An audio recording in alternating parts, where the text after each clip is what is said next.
हमारे channel NS studio Kawardha में आप सभी का स्वागत है। अगर आप नए नए गीत संगीत रिकॉर्ड कराना चाहते हैं तो NS स्टूडियो कवर्धा से संपर्क करें। हमारा पता है जिला कवर्धा, नया bus stand road. Mobile number है 9131141220।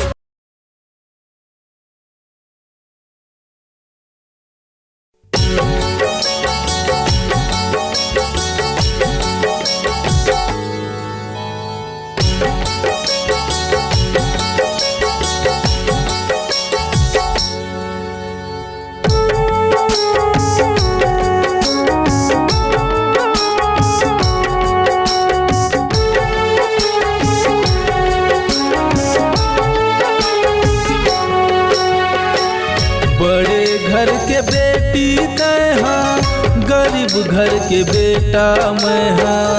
बड़े घर के बेटी तय हाँ, गरीब घर के बेटा मैं हाँ। हाव रानी दूनों झन के मन, कब हो ही तोर मोर मिलन।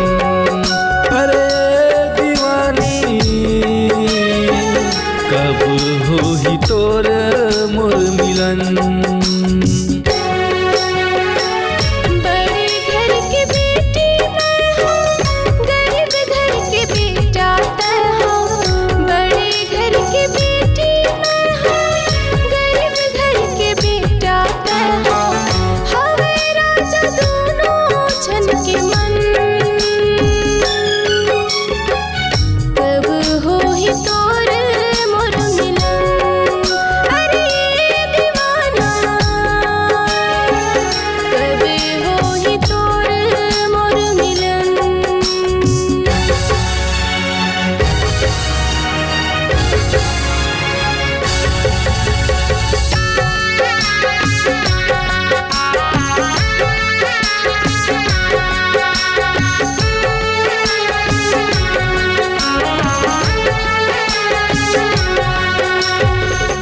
तोरे दाई दादा कोनला करे है पसंद वो, करे वो शादी कही के हवै मगन वो।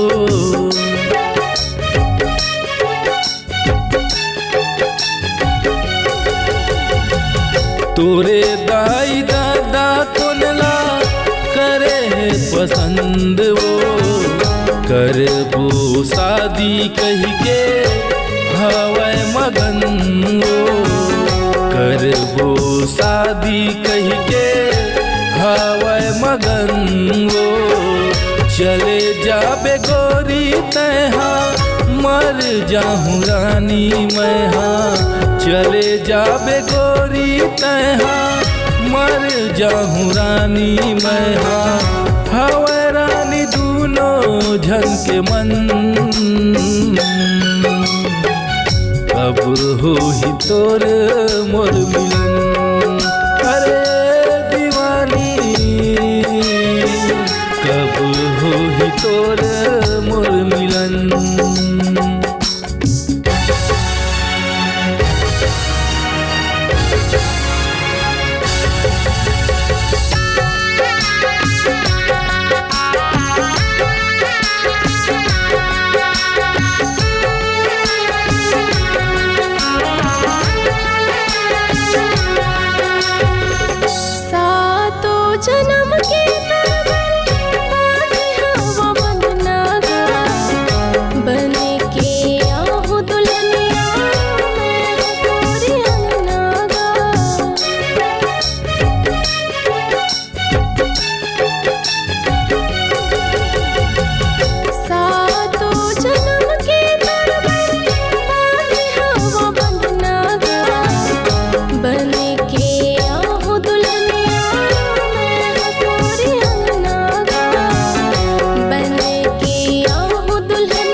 तोर बिना मैं हाँ गोरी जी के का करहूँ।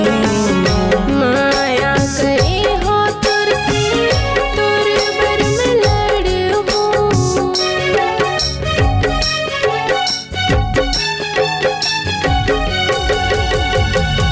तोर बिना मैं हाँ गोरी जी के का करहूँ। माया करे हो तुरसे तुर पर मैं लड़ूं।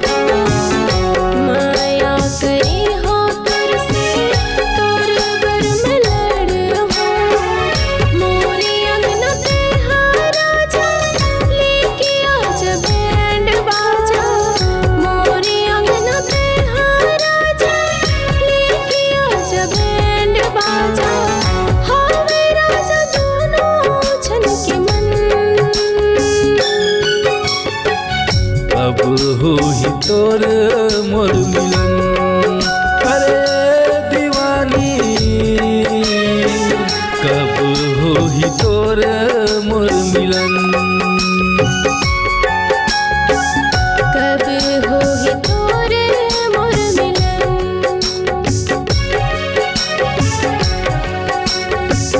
कब हो ही तोर मोर मिलन। कब हो ही